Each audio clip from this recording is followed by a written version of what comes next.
Lonely Monk Productions.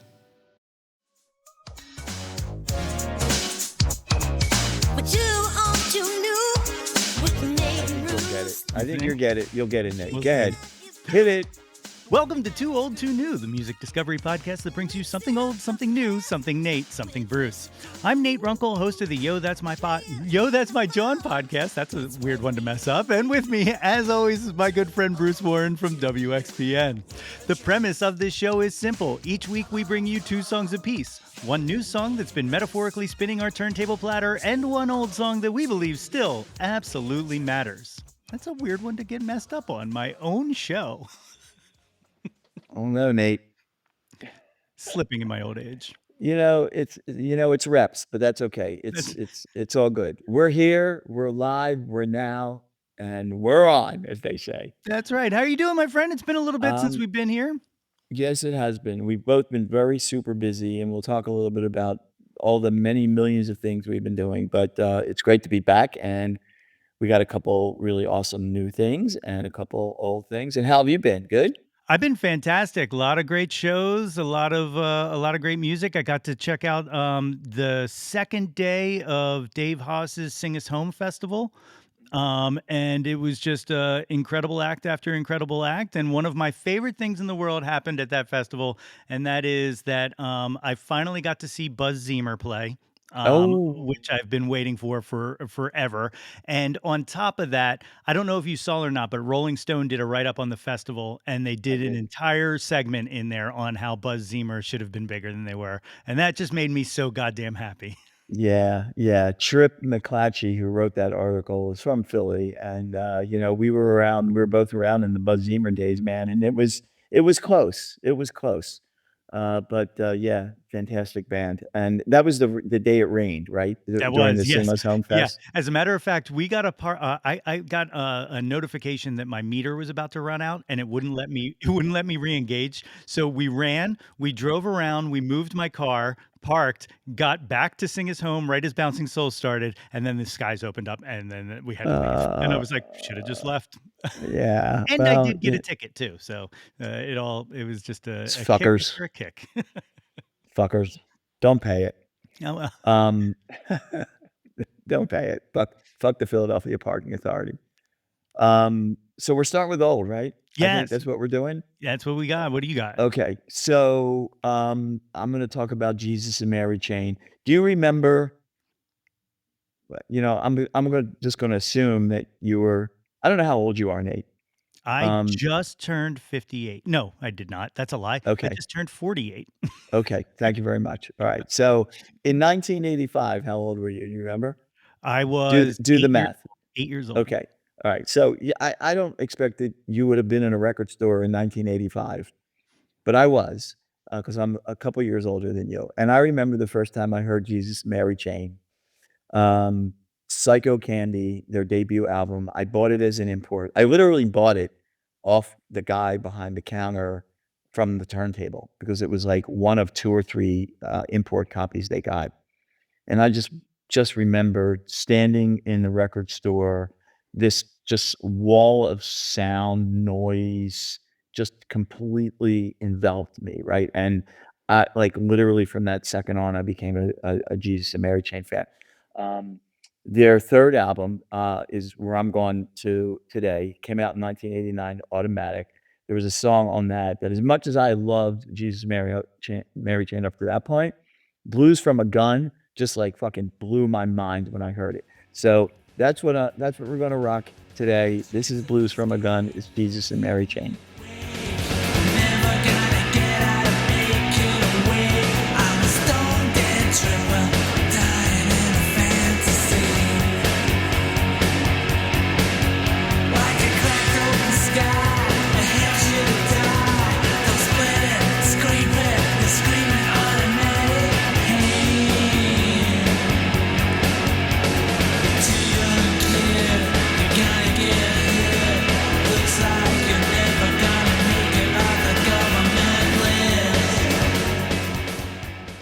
Jesus and Mary Chain, that's Blues from a Gun from Automatic. Jesus and Mary Chain always reminded me of T-Rex. All their songs sort of sound the same, but they were all different, and that's why I love this band so much. And I stayed with them for their through their first 4 albums or so, and these are albums I still actually go back to because 'cause they're just so inspiring and just, like, fucking great melodies and just pure just genius. So, I that's got my to old give a this week. shout out to a pal of mine named Julio Ortiz, who in I want to say like ninth grade was the first person to turn me on to Jesus and Mary Chain, and Julio, yeah, hell yeah, good and move. I like straight from the onboarding I was in, and then they hit me with a swerve that like it became one of my favorite songs of all time, and it's that duet that they do with Mazzy Star, Mazzy Sometimes Star. Always. Yeah, Oh my god, it's such a perfect song. yeah, Oh, that's like my everything right there. But yeah, yeah. what an incredible band. And that the album they just released, the reunion album was pretty great. Like, Yeah, it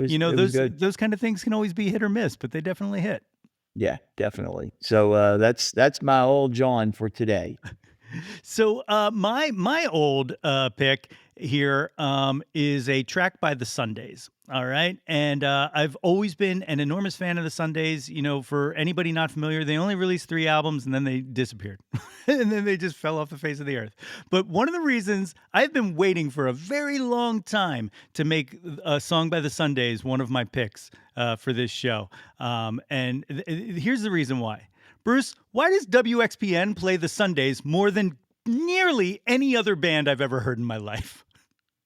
Because they were a great band and they had great songs. It's true, but like literally, I looked this up. Okay, already in 2025, Sundays have played 11 times. Okay, Okay. Alright. through May. In 2024, 34 times. All right, Okay. so like, this isn't a complaint. This is just like it blows. I'm getting that point. Yeah, this is not a complaint. I love it, but it's just so confusing to me that like a band could leave such a mark having only existed what 3 years or something like 3 or 4 years essentially, Yeah. and Yeah. it's incredible. So the song I picked today is from their first album, Reading, Writing, and Arithmetic, and this is "I Won."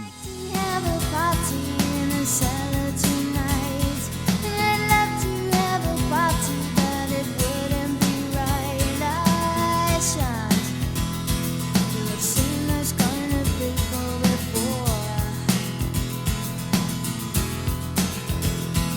I won the war in the sitting room. I won the war, but it cost me. I won the war and I feel proud, but I don't know why it's hard to get to sleep in my house. God, they're great. Wow, what a voice. Yeah, Man. that's Harriet Wheeler on there, and of course, David Gavarin, who the two of them were together, had kids. That's actually what ended the band. They stopped to raise 2 children. But I heard rumor, and not rumor, but straight from the drummer, that they've never stopped recording.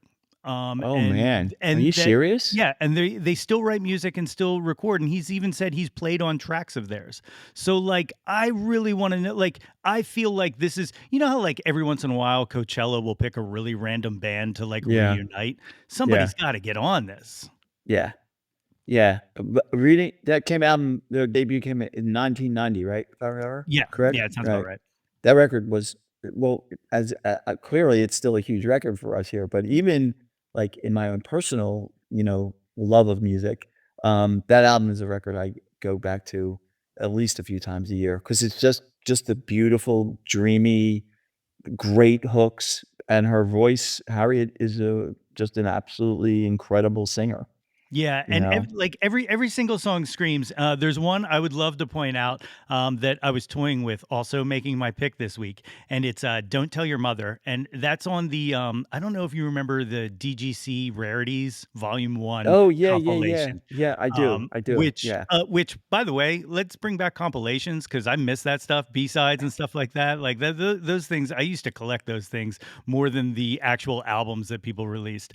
Right. But also on that DGC Rarities Volume 1 is one of my favorite songs of all time, and that is "Einstein on the Beach for an Eggman" by the That's right. Counting Crows. The That's Counting right. Crows, who we just saw at Non-Com.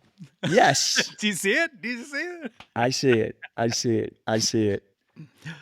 Yeah, how awesome are they? They were great, so great. Like, I saw them back in '94 at the Tower Theater, and it must have been an off night or something because it just didn't hit. And so I held like a grudge for almost 30 years, right? So seeing them last week at Non-Com perform, and they just knocked it. They were just so intense and so great Yeah. that like it made up for 30 years of me mocking their live show. So for folks who don't know what non-com is, why don't you explain it So, for folks? non-com is the non-commercial radio convention that you guys throw every year at WXPN. Am I correct in believing that Mr. Dan Reed was the one who was instrumental Yes. in kind of putting that Yes. together? Yeah, right. Yes. Yes. When he was in Louisville, he was the, I think at the time, program director or music director at Louisville, uh, uh, Louisville, Kentucky.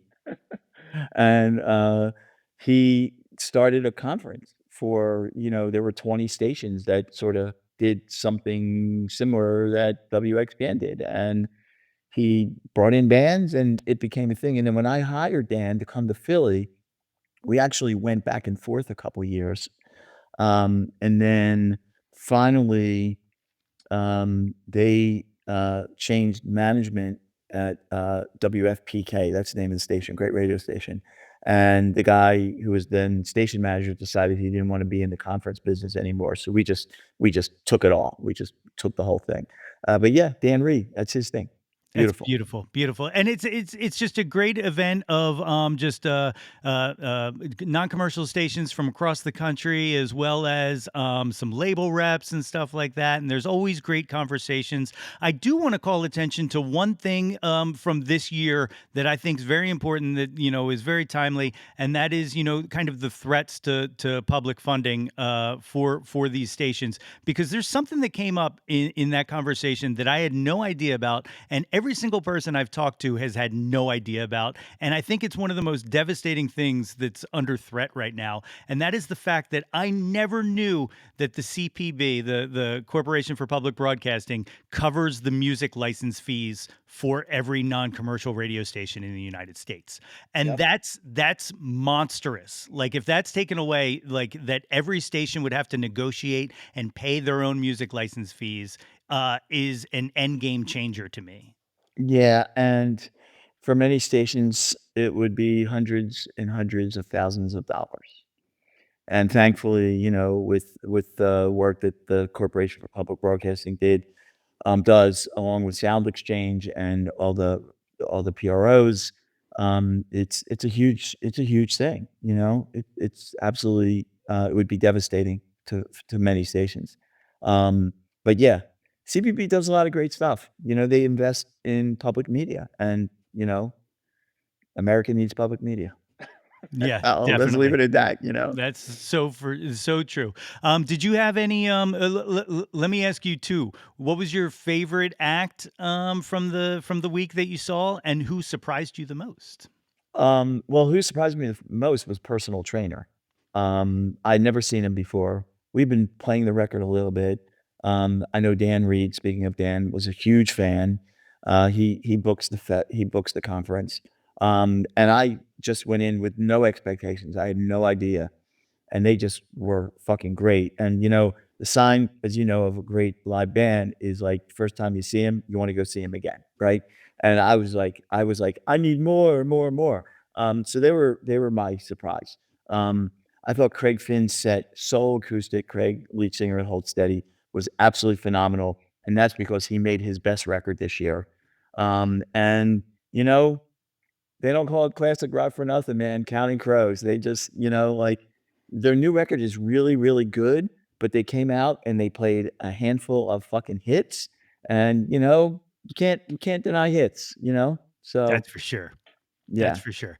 For Yeah, I me, also oh, also, I will let me add, I was also super impressed with Jensen McCrae, who is a phenomenal singer-songwriter from the Los Angeles area. I've never seen, Jensen before, and she won over the crowd and was just, again, you know, people with guitars at conventions sometimes, she had a band, Jensen had a band, which was in her favor, but, people see each other once a year, they're yakking away while the music's playing, but as soon as Jensen started, Jensen had people just in the palm of her hand. So I was super impressed with Jensen's set.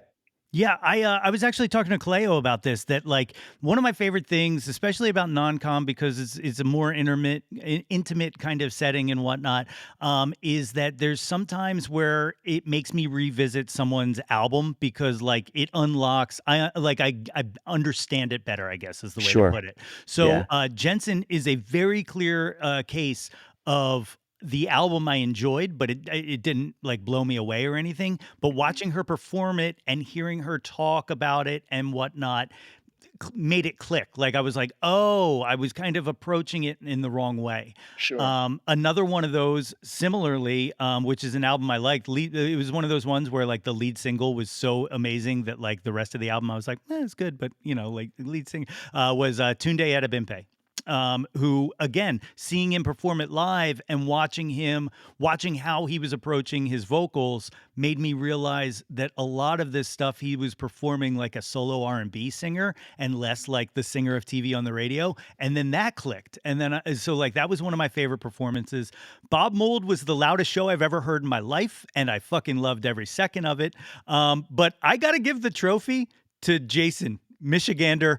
Oh What a yeah. goddamn star. Like That and too. That just a too. goddamn star. Yeah. Blew me away. Yeah, I didn't see much of his set. I was a little busy, moving some, speakers around or something like that, but, I had I seen him, I probably would've recalled that he was actually there, although we hung for a bit. I've seen Jason play half a dozen times now, and Michigander, and I just love everything about him. He just brings the joy, and he fucking writes such great, great hooky songs, right? Hell Just, yeah. like, insanely great, insanely great. So, that's a good one, man. Yeah. Michigander, look at And then you. Come and then on. my surprises, one, my biggest surprise and my big takeaway from like this was my favorite performance by far. My big surprise was Joseph. I had never heard them ever in my life, and now I'm like a bona fide fan. Like, my God, did they just like absolutely kick ass? And then the other surprise was another one of those bands who like I like their release, but like seeing it live, it just hit so much more. And that was Sunday 1994. And I'm not just saying that because I just picked the Sundays this week, but also I was completely impressed by them. Yeah, yeah, well, that's discovery, man. That's, quote, unquote, "music discovery." That's right. Good, rundown, dude. Good rundown. Yeah. Yeah, it was, always fun, always fun. So, I picked the Sundays and kind of segueing there with the Sundays. That's going to lead me into my new pick this week because one of my favorite bands of the past like 10, 15 years has been the Beths.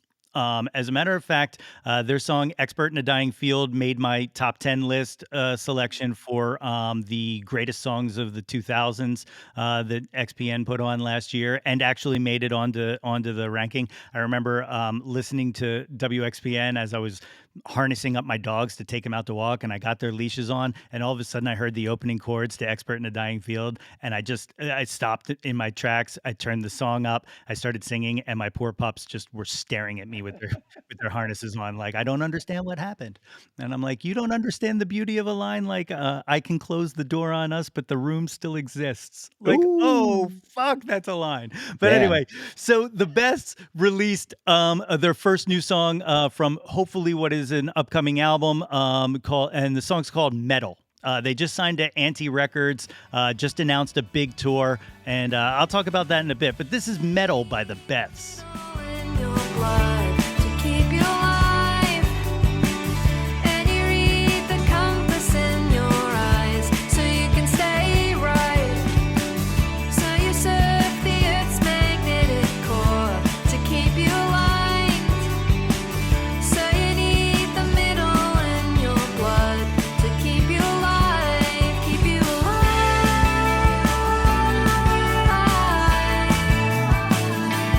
keep you alive.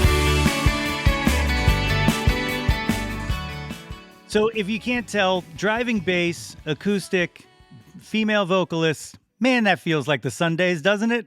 It's great. I'm a big fan of the Beths. So let's get all fucking music nerdy and shit. Like, is this power pop? Is this dream pop? Is this some other kind of pop genre? Like, what is this, Nate? So there's the big is this power pop conversation, right? And I a lot of times, and I'm not a stickler to it, so like don't kick me, don't I'm not kicking anybody out of the club. But to me, this is jangle pop. This Or is Jangle? That's it. That's the you other know, one, Jangle Pop. Right. yeah, right. Like, Right. and that's what it feels like to me. Yeah, okay, so, birds, etcetera, I get it all. I get that. So I would if we're playing this record, if I were to segue this into another band, I would probably play something, off of Matthew Sweet's Girlfriend, Oh yeah, for sure. Like right? Evangeline or something like that. Or Like, something like that. yeah, But I wouldn't play this into although no, you know, I wouldn't probably play this into, like, the Rubinoos or maybe, like, I don't know, like, the Raspberries, right, right. but they would still sound all good together, and that's why, I asked that question because, like, you know, it's also subjective, right? Like, but there's the overlap between the pop, the dream, and the jangle, the power, the pop, and the jangle. Yeah, It sounds like a history book. The power, the power, the dream, and and the and the jangle. yeah. But all regardless, all the elements are there. The recipe is delicious, and I love that tune. That's a Yeah, great tune. man. They're coming to town. They're coming to Union Transfer December 6th and 7th, 2 nights here Yeah. with Phoebe Rings. But I'm going to tell you the truth. I might skate that weekend. And the night before, I believe it's a Friday, December 5th, they're in Brooklyn. All right. Ooh. And they are at the Paramount Theater. And their opening act at Oh. that show is Illuminati Hotties. And I may never come home because that might be Oh heaven. shit! That is a fucking great double bill, dude. Right? You got to Yeah. do that. That's Got to do that's the that. move. That's the Yeah. move. That's Yeah. the move. No December disrespect to Philly, but you know what I mean? Yeah, Like, December 5th. I might go with you. let's do it. Um, so, I appreciate it. I'm not, a consumer of hardcore. I understand its importance. Never really bought too many albums. I guess, I was a Black Flag fan back in the day, but, that's who knows? I don't even know if people would consider that hardcore. It's fucking rock and roll, right? Come on. A few years ago, back in 2018, a friend of mine who is very much into whatever you wanna call it, core, said, "I had to go see Angel Dust," this band, Angel Dust, and I was like, "Okay, I'm gonna go see Angel Dust just because I am a man of the rock and roll people," you know? And, I was like, "Okay, I'm gonna go see Angel Dust," and the band that was on the bill was this band called Turnstile.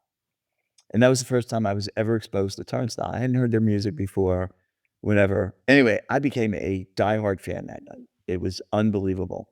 And they have a new record coming, and their moment is now. I mean, they released when did Glow On come out? Like 21, I think, Sounds about right. 2021. It's been a few years, but man, they are just poised to just explode. And man, I sure hope they do explode. Everything about this band is fantastic. Um, and they are from Baltimore, if you're not familiar with them. They had a new album coming out in June, early June, and there's about 3 or 4 new songs out, and some are really representative of their hardcore roots. Some continue to showcase their musical evolution. Bottom line is, whether they fucking pound hard or pound soft, their songs are incredible. The melodies are right on, and I picked this song. It's called it's called Seein. Is it called Setting Sun, Seeing Sun, Seeing something? Seeing, the name is cut off on my screen. It's So so seeing. much Hold on. so much for that. I'll tell you in a second. It's called Seeing Stars. That's it. Seeing stars. There it Seeing is. Stars. So much for being a huge fan. I don't even know the name of the fucking song. Who God knows damn it. names of songs? That's for Listen, cowards. but listen. Let's listen to this. Come on.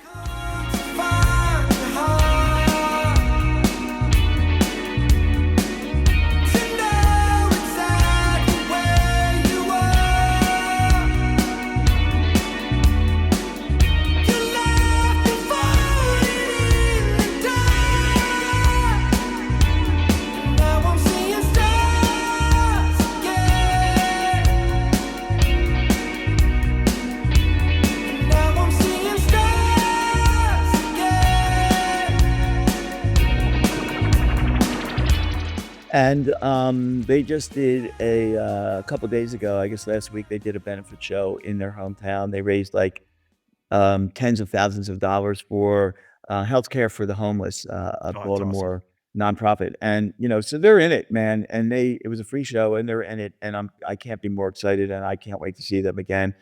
And so that's Turnstile, That's awesome. rock, Have rock they and roll. announced a tour or anything? Because I know the album release date is set, but I didn't know if I don't think so. I don't think so. because I really think that this album is going to sound like all the stuff I've heard off of it so far is going to sound incredible live. It looks like they're playing, I just Googled that shit. It looks like they're playing through Europe and Portugal, and through mid-July. So my bet is that I'm sure they got something up their sleeves. It'll probably Yeah. be late summer, early fall where they'll tour again as if, I don't even know if there's any more nights where bands can play in September at this point, because I Jeez. think so Oh many my bands God, are dude. fucking touring, right? Yeah. It's crazy. They're gonna have to invent some new days next September for bands to play. It's So, so yeah. weird to me. Like, what is it about September? Like, is it because this is now going on like 3 or 4 years of just Mhm, like mhm, mhm. September is Yeah, you have to. It's like a Sophie's Choice every night. Like, well, I yeah, could go see this, but then I'm gonna miss yeah, this. yeah. They are playing Glastonbury, though, and I'm telling you, people are gonna go crazy when they see them in Glastonbury. That's They're a great killer. live band. They're just unbelievably great live. So, Absolutely killer. All of good these stuff. songs, of course, will be found on our Spotify playlist, which you can find in the show notes. You can also follow us on the socials. I'm at Yo, That's My Jawn. He is at Some Velvet Blog. You can hear Bruce every Saturday from 10 a.m. to 2 p.m. on WXPN or xpn.org, streaming live over the internet. You can hear me every other Monday, including this upcoming Monday on whynotradio.net. And then the Yo, That's My Jawn podcast will be coming back very shortly. I know I keep saying this, but I've actually started booking the guests, so now I know for sure it will be back very shortly, including some weird ones, some really weird ones. Like I don't know if this is going to come through or not. I'll just say it out loud because maybe if I manifest it, that's what I'm trying now, manifesting things. I'm talking to Wyclef's people. Wyclef might be coming on the podcast. Nice. Yeah. All right. Well, Crazy, like, hey, let's give it a shot. hey, you know.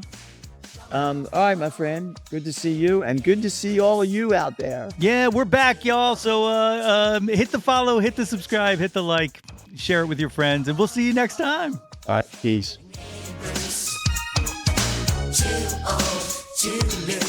Too Old, Too New with Nate and Bruce is a Lonely Monk production, produced and hosted by Nate Runkle and Bruce Warren. Please be sure to rate, review, and subscribe to the show on your podcast provider of choice. If you have any music you think we should hear, or if you would just like to reach out to us, please feel free to email us at tooldtoonewmusicpod@gmail.com. And as always, thanks, and we will catch you next time.